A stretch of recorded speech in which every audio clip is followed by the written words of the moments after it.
This screen demo will show how the grid system of Visual FEA can be used and manipulated for inputting the coordinates of the finite element model.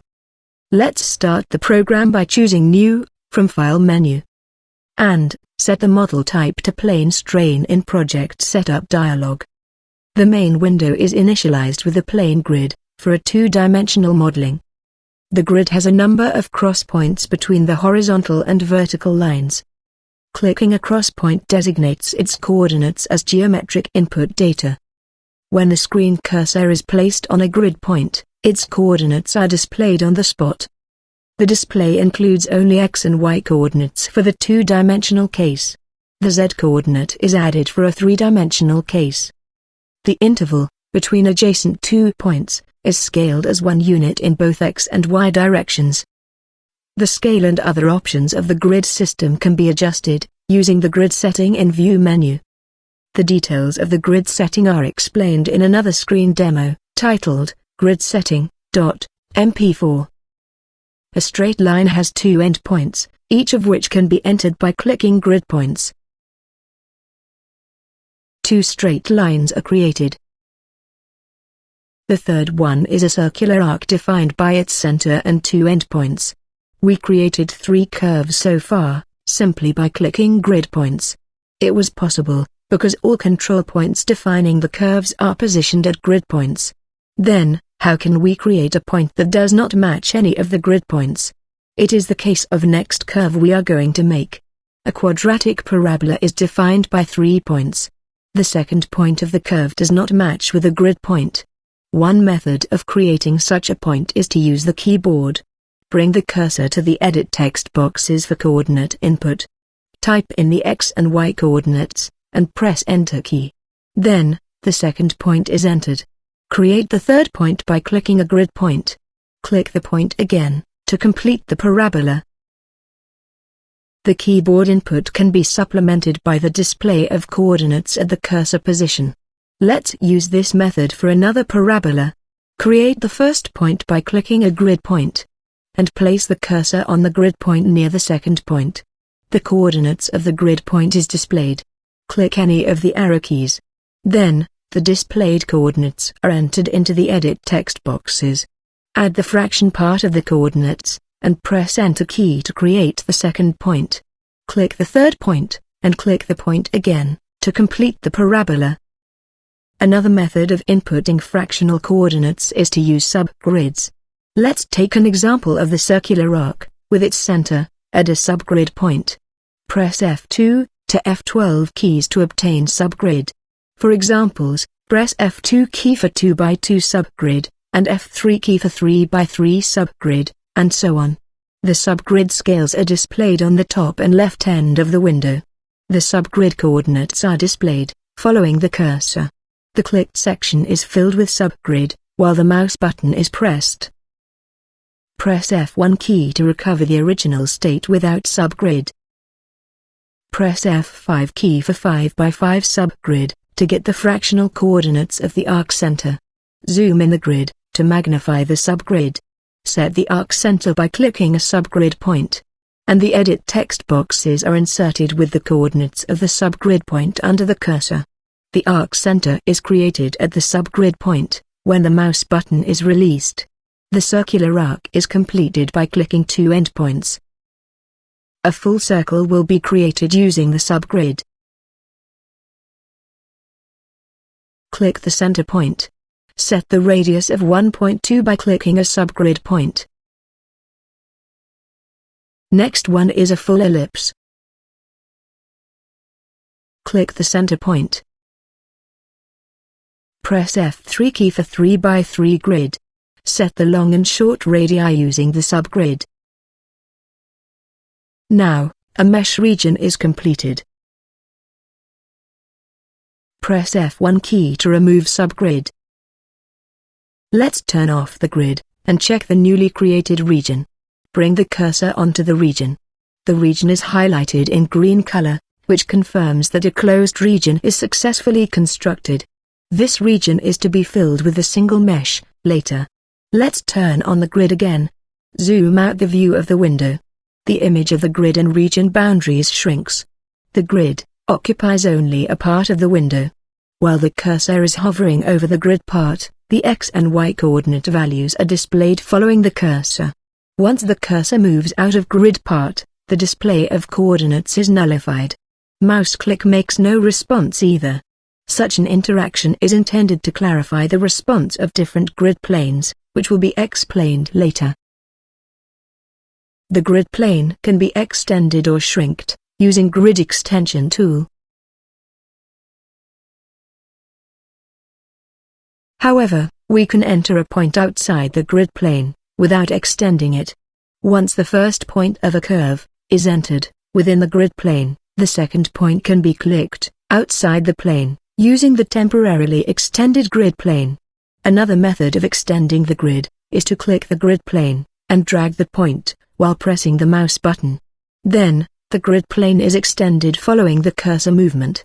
When the mouse button is released, a curve point is created at a grid point on the extended part, which disappears instantly.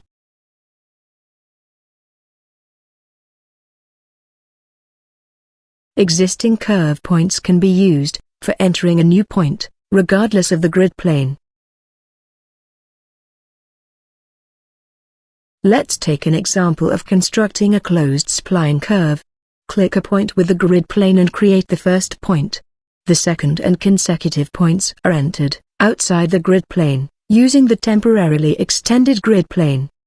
Closed regions are defined by either a single curve or a series of connected curves, as highlighted in green color. So far, we examined the grid plane for two-dimensional models.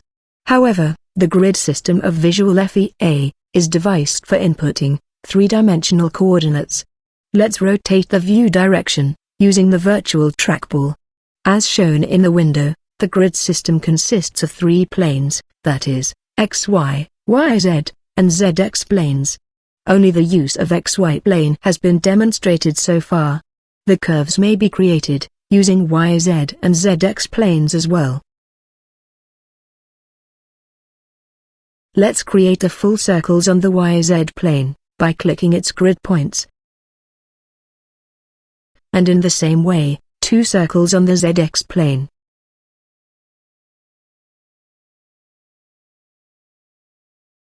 A rectangle is added on each of the planes.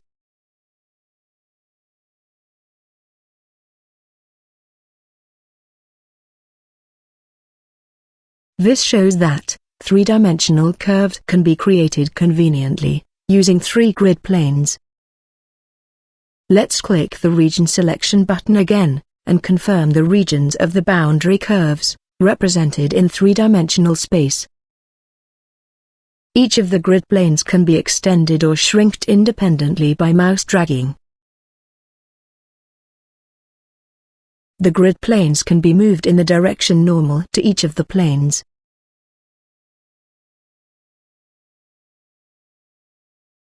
Let's rotate the view direction. And check if the regions are identified consistently, regardless of the view direction. This demonstrates that a region can be pointed identically from any view direction. Now, all the curves are deleted for demonstration of more dynamic use of the grid system. Let's examine the movement of the grid planes again.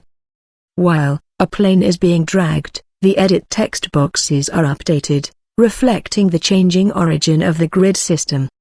The grid planes can be repositioned by keyboard input. Editing the values in the text boxes resets the origin of the grid system, and consequently moves the grid planes.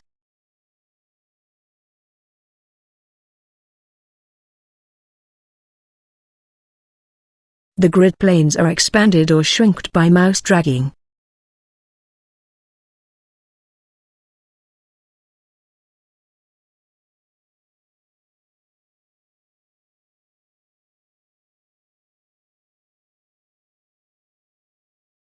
We can enter three-dimensional coordinates by clicking the points on the grid planes, and create three-dimensional objects as desired. For example, the newly created triangle form a plane normal to the hydrostatic axis. and then, a circular arc is added, using this triangle. Two additional arcs are created in the similar manner. All of the three arcs are on the plane of the triangle. Each of the grid planes can be turned on, or off, independently. Let's turn off the YZ plane, by clicking the YZ plane button, in order to reveal the entire part of a circle, created on the XY plane.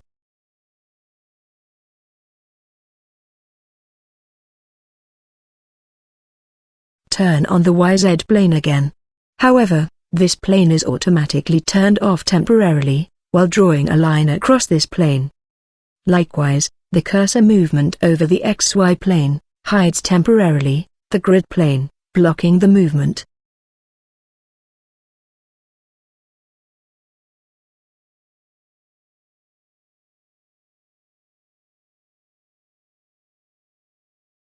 Let's draw a rectangle on the ZX plane. The XY and YZ planes are hidden, while the rectangle is being expanded.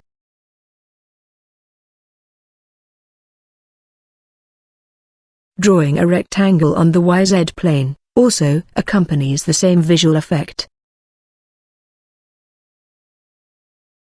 The grid planes can be used as a projection plane. Let's move the XY plane to demonstrate the projection function. Now, the circle and rectangle drawn in the XY plane are not on the plane any longer. Let's select the curves.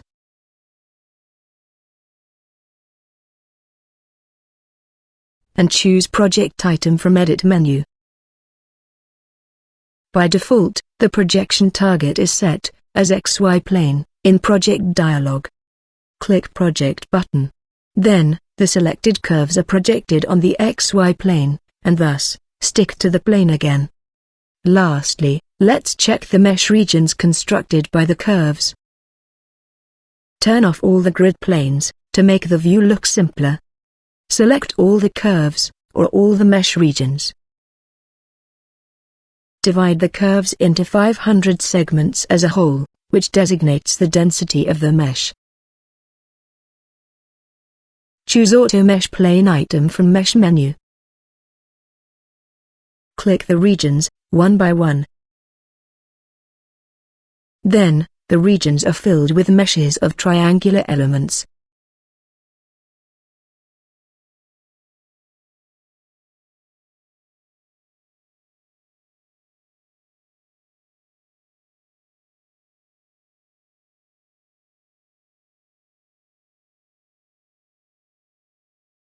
This is the end of the demo about the usage of the grid system.